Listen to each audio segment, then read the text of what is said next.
और आइए अब अनिल जी से समझते हैं सोमवार के बाजार पर आपको खास तैयारी क्या करनी है और बाजार के लिए अहम संकेत कौन से होंगे। भारतीय बाजारों के बंद होने के वक्त डाउ फ्यूचर्स एकदम शांत ट्रेड कर रहे थे, मुश्किल से 20-25 पॉइंट नीचे रहे होंगे। तो इसका मतलब ये कि अमेरिका में आज एग्जैक्टली किस तरह का ट्रेडिंग सेशन होगा उसका अंदाजा लगाना मुश्किल है। और पिछले 2-3 दिनों से देखें तो एक दिन तेजी एक दिन मंदी, इस तरह का ट्रेडिंग सेशन अमेरिका में चल रहा है और फिर डाउ फ्यूचर्स उसके विपरीत ट्रेड करते हुए दिखते हैं। तो देखते हैं सोमवार सुबह क्या कुछ होता है, अमेरिका से क्या कुछ संकेत मिलते हैं। लेकिन हमारे अपने संकेतों की बात करें तो कहीं कोई समस्या नहीं है। बाजार मजबूत ट्रेडिंग के तेजी के मूड में है। 16,000 के लेवल को पार करने के बाद निफ्टी ने जो बड़ा ब्रेकआउट दिया वो बाजार में स्ट्रेंथ दे रहा है। 16,125, 16,200 ये सोमवार के लिए निफ्टी पर तुरंत सपोर्ट का काम करेगा। 16,100, 125 की रेंज को अगर तोड़कर निफ्टी नीचे ट्रेड करता है तो ही कमजोरी का पहला संकेत आएगा और तब 15,900, 16,000 बहुत मजबूत सपोर्ट के तौर पर बाजार में काम करेगा। ये लेवल्स हैं जिस पर आपको रखनी है नजर। ऊपरी स्तरों पर 16,350, 16,400 हल्की फुल्की रुकावट का लेवल है जहां पर थोड़ी बहुत प्रॉफिट बुकिंग आती हुई आप देख सकते हैं।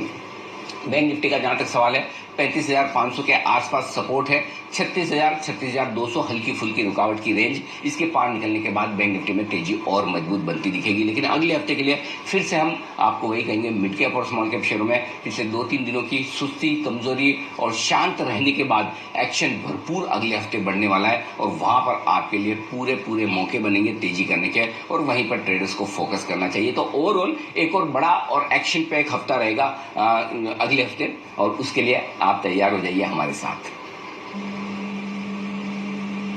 तो सोमवार के बाजार पर तैयारी कैसी रही ये जान लिया। आइए अब सोमवार के लिए ऑप्शन स्ट्रेटजी समझते हैं हम। हमारे साथ कोटक सिक्योरिटीज के श्रीकांत चौहान है। श्रीकांत जी बहुत स्वागत है आपका शो में। बताइए अब सोमवार के लिए ऑप्शन स्ट्रेटजी कहाँ रखने की सलाह देंगे। बिल्कुल, तो देखिए वैसे मार्केट में जैसे भी अनिल जी ने बताया वैसे ही बिल्कुल चाह तो रहेगी और अगर कोई भी करेक्शन आए तो उसमें भी तेजी बढ़ेगी। काफी ज्यादा हमें लगता है कि जो स्टॉक करेक्ट हो चुके हैं या फिर जहाँ पे ऑलरेडी करेक्शन आ चुका है वहाँ पे अगर आप फोकस करते हो तो हमें लगता है कि अच्छे रिटर्न बन सकते हैं। और इसकी वजह से जो स्ट्रैटेजी बनाई है वो हमने ऐसे बनाई कि जो ऑटो स्टॉक है वहाँ पे हमने कई दिनों से कई महीनों से अच्छा कंसल्टेशन दिखा था और उसके बाद एक रिकवरी हमें देखने मिल रही है। अगर इसी बेसिस पे देखें तो बजाज ऑटो के जो कॉल ऑप्शन है स्ट्राइक प्राइस 3,950 के अगर आप लेते हो तो वहाँ पे 55 रुपए के करीब वो कॉल ऑप्शन अवेलेबल है और उसमें आप स्टॉप लॉस रखिए 30 रुपए के करीब का और टारगेट रखिए 105 के। हमें लगता है कि ऑटो सेक्टर अगले हफ्ते चल सकता है। साथ ही साथ हमें लगता है कि जो स्टेट बैंक ऑफ इंडिया है वो काफी अच्छा करेक्ट हो चुका है। रिजल्ट के पहले 460, 470 के करीब था, अभी 435 के करीब आ चुका है। 420 का जो कॉल ऑप्शन है वो 28 रुपए के करीब मिल रहा है और यहाँ पे हम 20 रुपए का स्टॉप लॉस रख सकते हैं यानी कि तकरीबन 8 रुपए का और यहाँ पे टारगेट रहेंगे 55 रुपए के। तो स्टेट बैंक और बजाज ऑटो इन दोनों में आप खरीदारी कर सकते हैं।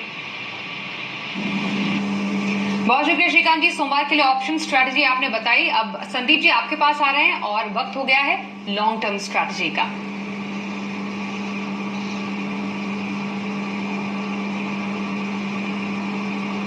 एक बेहतरीन quality company VST tillers tractors limited, century old group है वीएसटी ग्रुप और ये 1967 में ये कंपनी आई थी एग्जिस्टेंस में और जॉइंट वेंचर था मित्सुबिशी हेवी इंडस्ट्रीज जापान के साथ और आज कंपनी लार्जेस्ट मैन्युफैक्चरर है पावर टिलर्स की इंडिया के अंदर और वीएसटी शक्ति के नाम से इनकी ब्रांड चलती है बाजार में जो कि कॉम्पैक्ट और एग्रीकल्चरल ट्रैक्टर्स बनाते हैं यानी कि छोटी मिनी ट्रैक्टर्स बोल लीजिए आप।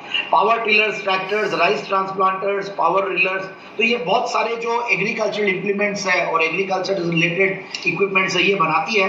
और फंडामेंटल्स पे अगर आते हो तो बहुत ही अट्रैक्टिव फंडामेंटल्स 18-19 के पी मल्टीपल पे चल रहा है। 19-20 का करीब रिटर्न ऑन कैपिटल एम्प्लॉयड है। डिविडेंड पे आउट रेशियो भी अच्छा है। फिर मैं देख रहा था कि जो प्रोमोटर शेयर होल्डिंग है उसके साथ साथ डीआईआईज और एफआईआईज के करीब 19% की शेयर होल्डिंग है। एक जीरो डेट कंपनी है और पिछले 4 क्वार्टर जबरदस्त गए हैं, बहुत ही फैंटास्टिक रिजल्ट दे रहे हैं पिछले 4 क्वार्टर से। अब जून क्वार्टर का रिजल्ट आना बाकी है और पिछले 3 से 5 साल में अगर देखें क्योंकि मार्केट जिन लेवल्स पे आज डबल से भी ज्यादा है मार्केट, बट 3 से 5 साल में ये स्टॉक उतना परफॉर्म नहीं किया है। 2 से 3% के रिटर्न्स दे रहा है 3 से 5 साल में। तो मुझे ये एक बहुत बड़ा एडवांटेज दिखता है क्योंकि इन दिनों में कंपनी के जो प्रॉफिट्स आ रहे हैं पिछले 2-3 साल में हर साल नया हाईज बना रहा है, हाईएस्ट एवर एनुअल प्रॉफिट्स आ रहे हैं. So it's a very safe bet. ऐसे टाइप के मार्केट में जहां मार्केट्स अपने न्यू हाईज पे रहता है तो आपको सेफ बेट्स पे ध्यान देना चाहिए. और 2350 का टारगेट लॉन्ग टर्म पिक के तौर पे VST tillers tractors. VST tillers tractors में खरीदारी की सलाह लंबी अवधि के लिहाज से. बहुत शुक्रिया आपका संदीप जी, हमारे साथ आज शो में शामिल हुए. और साथ ही आज के भी इस शो में बस इतना ही. एक ब्रेक का वक्त हो गया है. खबरों का सिलसिला जारी रहेगा. देखते रहिए जी बिजनेस.